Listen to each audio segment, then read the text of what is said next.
الحمد لله رب العالمين والصلاة والسلام على سيد الأنبياء والمرسلين أما بعد فأعوذ بالله من الشيطان اللعين الرجيم بسم الله الرحمن الرحيم قال الله تبارك وتعالى في كلام مجيده ما كان محمد أبا أحد من رجالكم ولكن رسول الله وخاتم النبيين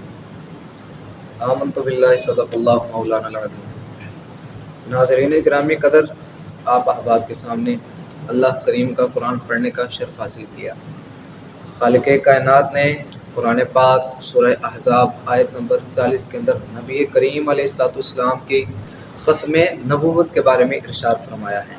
کہ نبی پاک علیہ السلام کو اللہ جل جلالہ نے خاتم النبیین بنا کے بھیجا ہے۔ حضرات ذی وقار، یہ عقیدہ ختم نبوت یہ ضروریات دین میں سے ہے۔ نبی کریم علیہ السلام کو اللہ جل جلالہ نے آخری نبی بنا کر بھیجا ہے۔ احباب گرامی قدر، اللہ کریم نے قرآن پاک کے اندر یہ ارشاد فرمایا ہے کہ میں نے محمد کو کسی کا باپ بنا کر نہیں بھیجا۔ یہ آیت کریمہ کا مفہومی ترجمہ عرض کر رہا ہوں۔ رب فرماتا ہے کہ میں نے اپنے محبوب کو باپ بنا کر نہیں بھیجا۔ اب وہ باپ کس معنی میں ہے؟ وہ باپ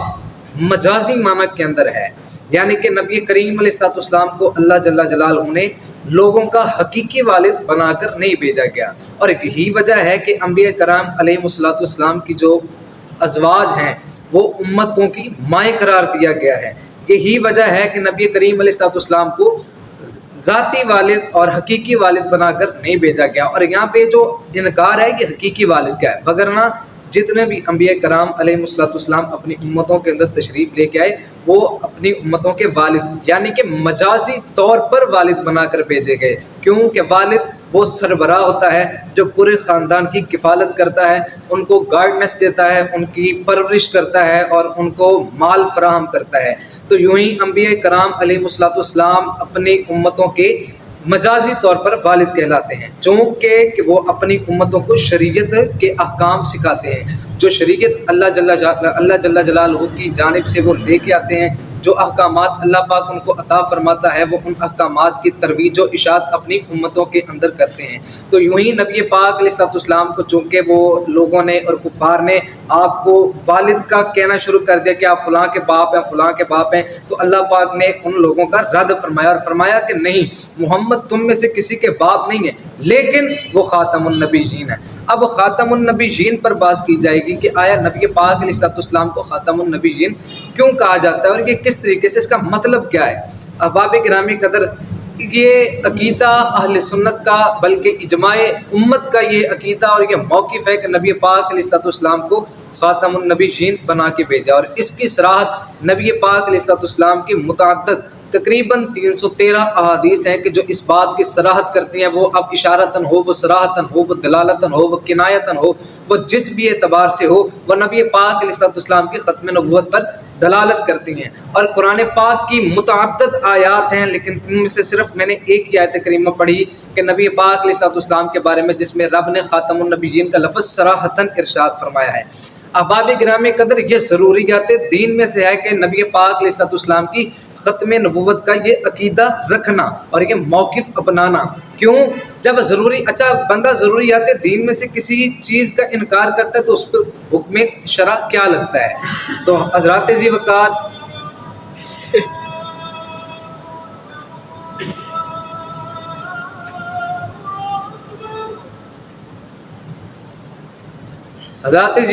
جو ضروریات دین میں سے کسی چیز کا انکار کرتا ہے اس پر حکم کفر وارد کیا جاتا ہے، کیونکہ ضروریات دین میں سے مثال کے طور پر جیسے کہ یہ ماننا اور یہ لازم ہے کہ مسلمان یہ عقیدہ رکھے کہ اللہ پاک کی ذات ایک ہے، اور اسی طرح جنت بھی ہے، دوزخ بھی ہے، حساب کتاب بھی ہوگا، قیامت بھی قائم ہوگی، اور انہی ضروریات دین میں سے ایک عقیدہ نبی پاک علیہ السلام کو خاتم النبیین ماننا بھی ہے۔ اب اس کے اوپر میں ایک پہلی حدیث پاک پیش کروں گا اس حوالے سے کہ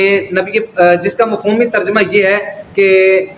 نبی پاک علیہ السلام نے ارشاد فرمایا میری امت کے اندر 30 ایسے لوگ ہوں گے کہ جو کہ جھوٹی نبوت کا دعویٰ کریں گے،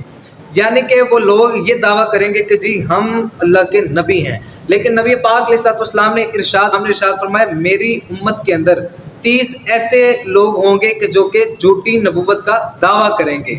یعنی کہ وہ لوگ یہ دعویٰ کریں گے کہ جی ہم اللہ کے نبی ہیں، لیکن نبی پاک علیہ السلام نے ارشاد فرمایا کہ وہ لوگ جھوٹی نبوت کا دعویٰ کریں گے۔ ان کے بارے میں نبی پاک علیہ السلام نے فرمایا کذابون، لفظ کذاب ارشاد فرمایا کہ جو کہ بہت زیادہ جھوٹا ہوتا ہے۔ تو یہ روایت سنن ترمذی کے اندر اور کتاب الفتن کے اندر یہ روایت کریمہ موجود ہے کہ جس میں نبی پاک علیہ السلام نے پہلے ہی واضح فرما دیا کہ قرب قیامت تک کئی ایسے لوگ آئیں گے جو کہ جھوٹی نبوت کا دعویٰ کریں گے، اور ان میں سے ابتدائی طور پر کہ جو پہلا جس نے جھوٹا نبوت کا دعویٰ کیا وہ مسیلمہ کذاب تھا، کہ جس نے دور مصطفیٰ علیہ السلام کے اندر، تب نبی پاک علیہ السلام کے ظاہری حیات کے آخری ایام چل رہے تھے جب اس بدبخت ملعون نے جھوٹی نبوت کا دعویٰ کیا، اور پھر جو اس کا کلا کما ہے وہ سرکار دو عالم صلی اللہ تعالیٰ علیہ وسلم کے ظاہری وصال فرمانے کے بعد جناب ابوبکر صدیق رضی اللہ تعالیٰ عنہ نے ان کا کلا کما کیا تھا۔ احباب گرامی قدر، اسی طرح متعدد روایات ہیں جن میں سے نبی پاک علیہ السلام کی وہ روایت جو کہ مسلم شریف کے اندر موجود ہے۔ نبی پاک علیہ السلام نے ارشاد فرمایا، حدیث مبارکہ کے راوی جناب ابو ہریرہ رضی اللہ تعالیٰ عنہ ہیں، وہ بیان کرتے ہیں کہ نبی پاک علیہ السلام نے ارشاد فرمایا کہ میری مثال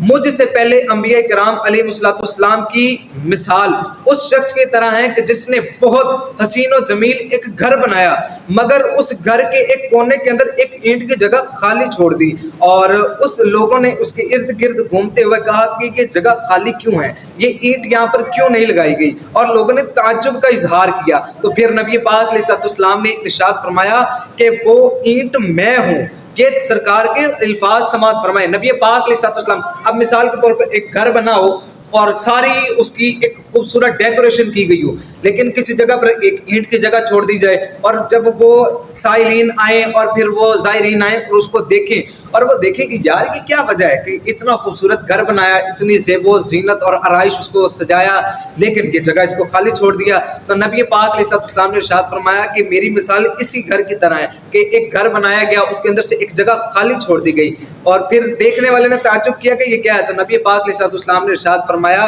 کہ وہ جو اینٹ کی جگہ چھوڑی مثال دے کر پیش کر رہے ہیں وہ اینٹ میں ہوں، اور نبی پاک علیہ السلام نے ارشاد فرمایا کہ میں خاتم النبیین ہوں۔ اب خاتم النبیین کہتے ہیں کہ جس کے اوپر نبوت اختتام ہو جائے۔ نبی پاک علیہ السلام آخری نبی ہیں، آخری رسول ہیں، آخری پیغمبر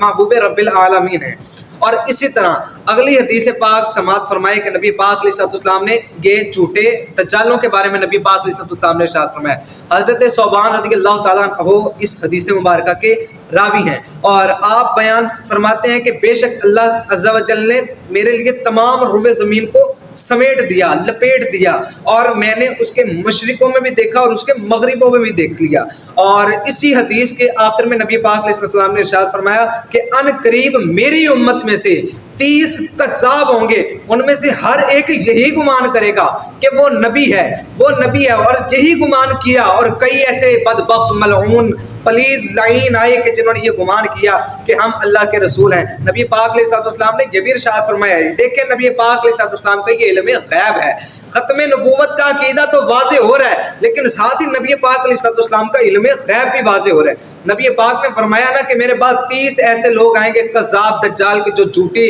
نبوت کا دعویٰ کریں گے، تو نبی پاک علیہ السلام نے ارشاد فرمایا ان میں سے ہر ایک یہی گمان کرے گا کہ وہ نبی ہے، حالانکہ میں خاتم النبیین ہوں اور میرے بعد کوئی نبی نہیں ہے۔ احباب گرامی قدر، یہ حدیث ابو داؤد کتاب الفتن کے اندر یہ حدیث مبارکہ موجود ہے۔ اور ہاں آئیے ایک اور حدیث پیش کرتا ہوں۔ نبی پاک علیہ السلام نے ارشاد فرمایا،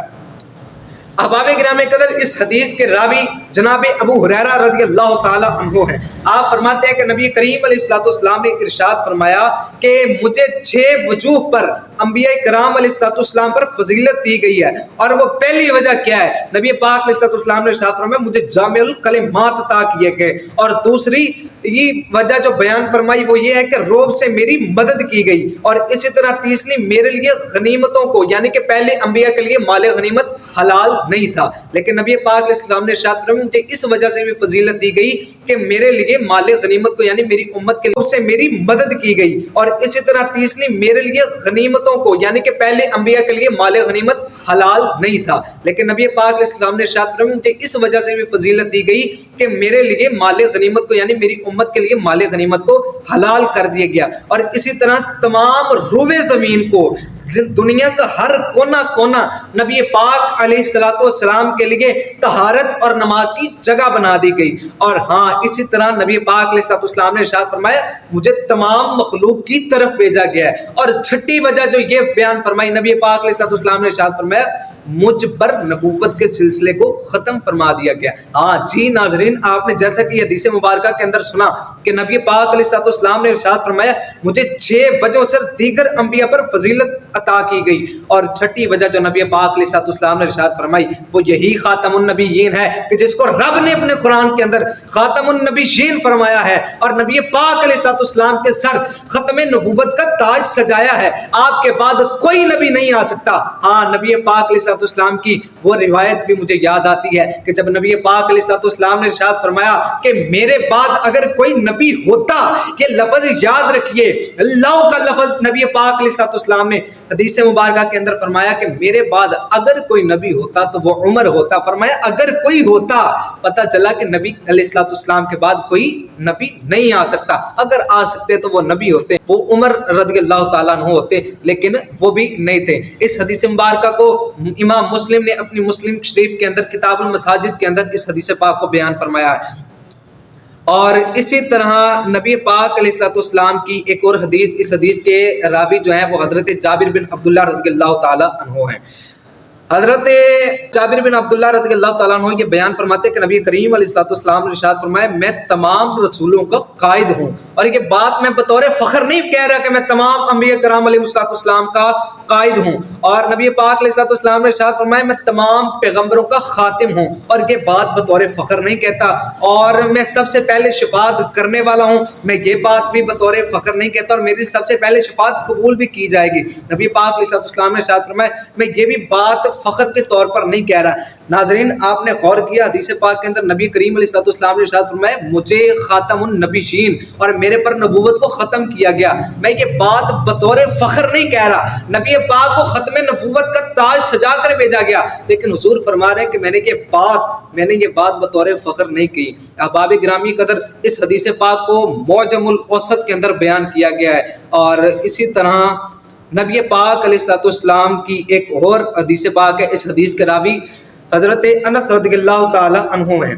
روایت کرتے ہیں کہ نبی کریم علیہ الصلوۃ والسلام نے ارشاد فرمایا بے شک رسالت اور نبوت ختم ہو گئی، اب میرے بعد نہ کوئی رسول ہے اور نہ کوئی نبی ہے۔ نبی پاک نے اس حدیث کے اندر واضح فرما دیا کہ میرے اوپر نبوت کو ختم کر دیا گیا، اب میرے بعد نہ تو کوئی نبی آئے گا اور نہ ہی کوئی رسول آئے گا۔ اس حدیث کو امام ترمذی رحمۃ اللہ تعالیٰ نے اپنی کتاب ترمذی کے اندر بیان فرمایا، اور کتاب الرؤیا عن رسول اللہ صلی اللہ تعالیٰ علیہ وسلم کے اندر۔ احباب گرامی قدر یہ تو قطعی مسئلہ ہے کہ پھر اس طرح کے خبیث کئی آئے، جن میں سے ایک کانا مرزا غلام احمد قادیانی، اس نے جھوٹا دعوی نبوت کیا، اور اس کا کلا کما ہمارے مستند اور بڑے بڑے اسلاف اور علماء کرتے ہیں، جن میں سے سب سے بڑا اہم کردار پیر سید مہر علی شاہ صاحب رحمۃ اللہ تعالیٰ علیہ کا ہے، اسی طرح امام نورانی صاحب رحمۃ اللہ تعالیٰ علیہ کا ہے، عبدالستار خان نیازی صاحب رحمۃ اللہ تعالیٰ علیہ کا ہے، اور اس طرح ہمارے اور دیگر بزرگان دین جن کا اس میں اہم کردار رہا ہے۔ احباب گرامی قدر یہ ایسا عقیدہ ہے کہ اس کے اندر بڑے بڑے لوگوں نے دغا بازیاں کی، لیکن ہمارے علماء نے اس کا بڑا علمی انداز، خاص طور پر اعلیٰ حضرت امام احمد رضا خان فاضل بریلی رحمۃ اللہ تعالی علیہ، آپ نے بڑے اچھے طریقے سے ان کا رد کیا، اور ان کے رد کے اندر اپنے 2 رسالے تحریر فرمائے۔ اعلیٰ حضرت رحمۃ اللہ تعالی نے فتاوی رضویہ جلد 14 کے اندر اپنے رسالے المبین ختم النبیین کے اندر اس کا کلا کما فرمایا، اور دوسرا رسالہ فتاوی رضویہ جلد 15 کے اندر اعلیٰ حضرت رحمۃ اللہ تعالیٰ نے رسالہ لکھا جزاء اللہ عدوہ بإبائہ ختم النبوہ، یعنی کہ نبی پاک علیہ السلام کے جو دشمن ہیں ان کے رد کے اندر یہ رسالہ اعلیٰ حضرت نے تحریر فرمایا۔ اللہ کی بارگاہ میں دعا ہے کہ نبی پاک علیہ السلام کی ختم نبوت کے عقیدے کو ہمیں تھام کر رکھنے کی توفیق عطا فرمائے، اور اس علم کو آگے بیان کرنے کی توفیق عطا۔ السلام علیکم ورحمۃ اللہ وبرکاتہ۔